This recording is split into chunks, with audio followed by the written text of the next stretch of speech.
Initiation à la programmation Pascal.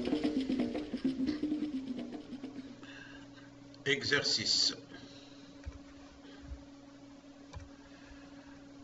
Le sujet: écrire et exécuter un programme Pascal pour calculer les coordonnées du ou des points d'intersection entre une droite D à x plus B et une parabole P cx au carré plus dx plus E, et ce, en fonction des coefficients A, B, C, D, E entrés par l'opérateur. Illustration: le repère, la parabole, la droite, le M1, le premier point d'intersection de coordonnées xm1, ym1, et le point M2 de coordonnées xm2, ym2.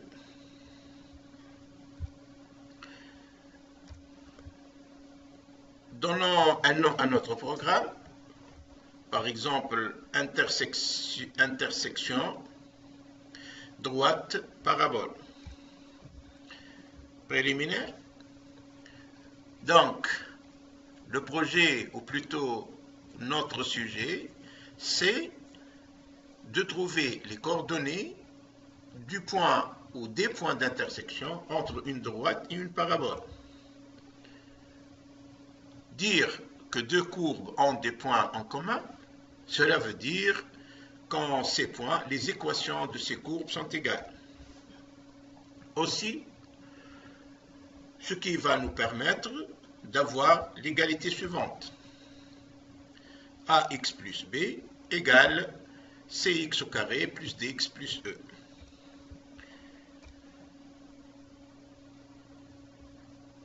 Ce que nous pouvons écrire autrement aussi, CX au carré plus DX plus E moins AX plus B égale à 0. Que nous pouvons arranger comme suite: Cx au carré plus, entre parenthèses, D moins A, x plus E moins B, entre parenthèses, égale à 0. Donc, trouver le ou les abscisses du ou des points d'intersection revient à trouver le ou les racines de cette équation du second degré.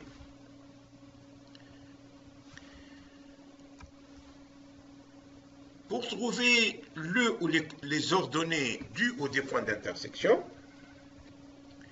il suffit de remplacer le x dans l'une des équations par la ou les racines trouvées.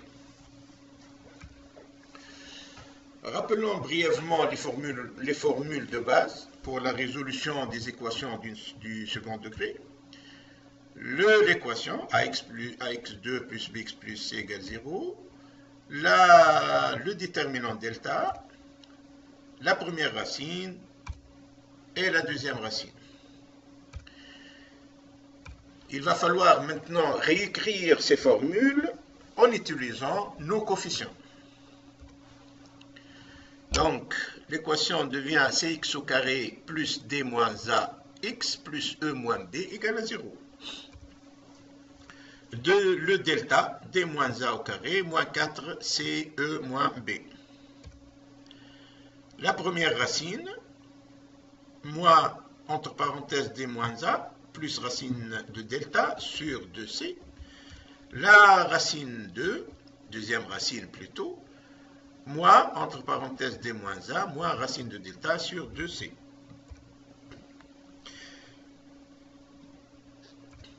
Donc,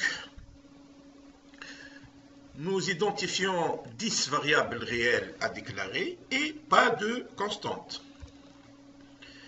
Les 10 variables sont réparties comme suit. Nous avons 5 variables représentant les 5 coefficients A, B, C, D, E que nous allons appeler dans le programme coefficient A, coefficient B, coefficient C, coefficient D, coefficient E.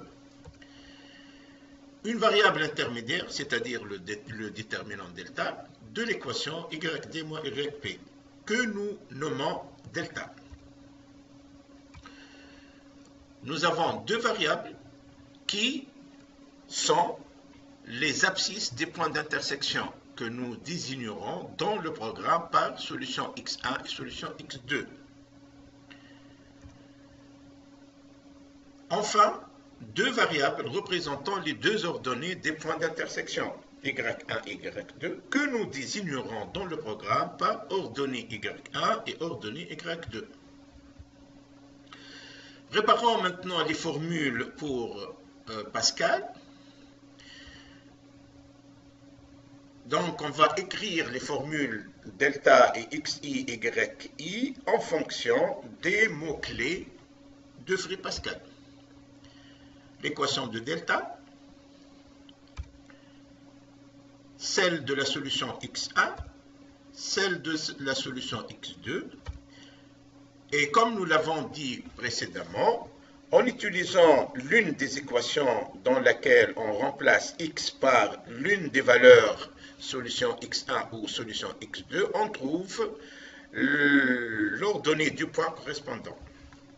Pour notre cas, nous allons utiliser l'équation de la droite, ce qui nous donne l'ordonnée du point A, du point M1, ce que nous avons appelé ordonnée Y1, et l'ordonnée Y2 du point M2. Passons maintenant sur notre éditeur Notepad++ pour écrire notre programme. Notre éditeur Notepad++ est ouvert. Il contient le programme que j'ai préparé au préalable pour éviter une perte de temps inutile dans l'opération de saisie. De ce fait, je vais présenter juste les principales composantes du programme, à savoir, donc nous avons ici la partie en tête qui contient entre autres le nom du programme, la déclaration des variables, c'est-à-dire les coefficients A, B, C, D, E qui seront saisis par l'opérateur et les variables qui seront calculées par le programme, c'est-à-dire le delta, les solutions x1, les solutions x2, les ordonnées 1 et 2. Donc, on commence les instructions. Ici, les instructions qui concernent l'entrée des variables, c'est-à-dire l'entrée des coefficients A, B, C, D, E, puis le calcul de delta. On soumet delta à un test pour voir si delta n'est pas négatif. Si la valeur de delta est négative, alors le programme va nous envoyer une information disant que delta est négatif, les courbes n'ont pas de point d'intersection. On calcule ici les coordonnées des points d'intersection. On passe aux opérations d'affichage. On commence par l'affichage des coefficients et enfin on affiche les résultats. Le delta, on affiche la valeur de delta. Bien sûr, ici on arrive là si le delta est supérieur ou égal à 0. Les coordonnées du point M1 et les coordonnées du point M2. Nous avons mis à votre disposition le PDF du programme en libre téléchargement ici, en suivant ce lien par ici. Maintenant, nous allons transférer notre programme sur notre compilateur et l'exécuter pour voir le résultat. Nous sommes revenus à l'éditeur Notepad++. On va sélectionner tout le programme.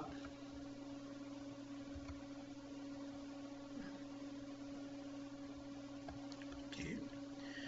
On ouvre notre compilateur.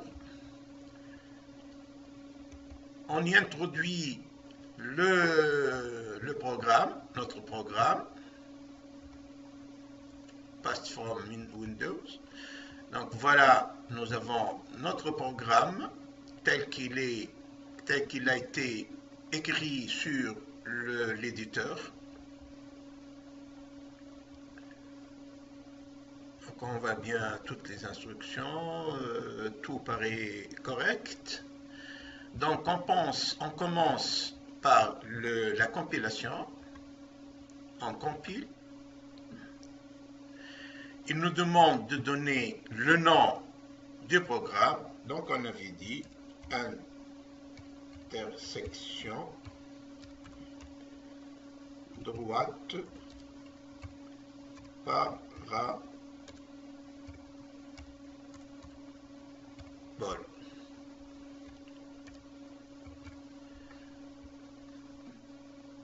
OK. Bon. Il y a un problème de compilation. Le programme où le compilateur a détecté une erreur qui se trouve à la ligne 21, colonne 1. Allons voir cette ligne. Ligne 21. Donc ici, la 69. 52, on est encore un peu loin des 21. 27.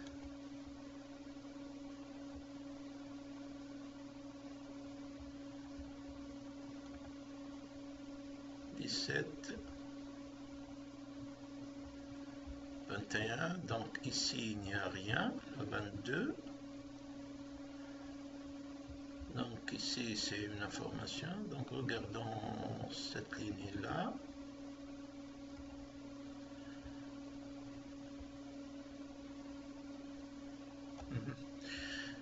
Donc on voit ici que j'ai oublié de mettre le point virgule.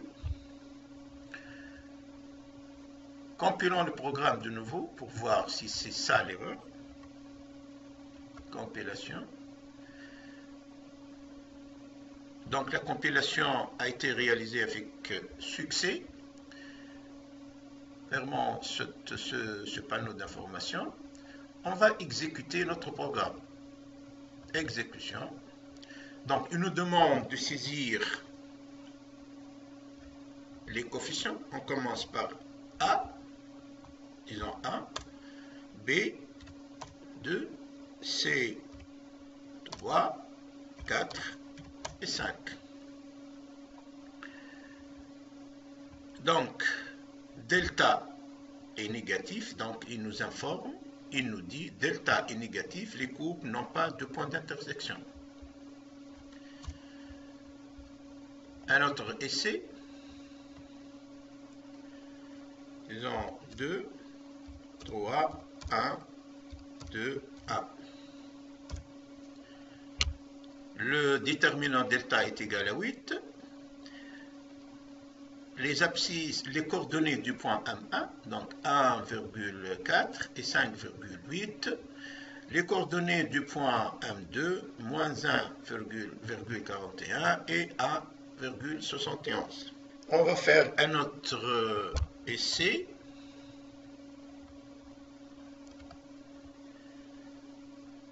Donc, 1, 0, 1, moins 2 et 0. Donc, delta est égal à 9. Ici, c'est les coordonnées du point M1. Et ici, c'est les coordonnées du point M2. Un dernier essai.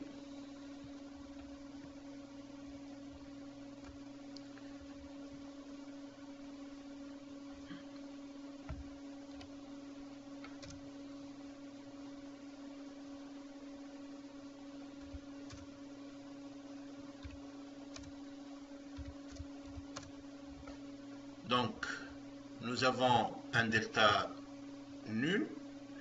Donc, nous avons deux points confondus, c'est-à-dire point M1, point M2, ils ont les mêmes coordonnées. Donc, comme nous le disons toujours, nous sommes prêts à recevoir toutes vos questions, que ce soit celles relatives à cette vidéo ou relatives à toute autre vidéo existantes sur notre chaîne YouTube Web Savoir.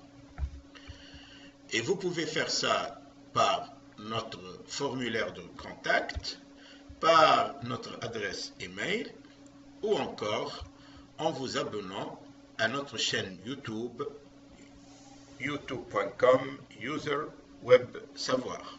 Enfin, j'espère vous retrouver autour d'une autre vidéo sur un autre sujet, dans une autre discipline. À bientôt.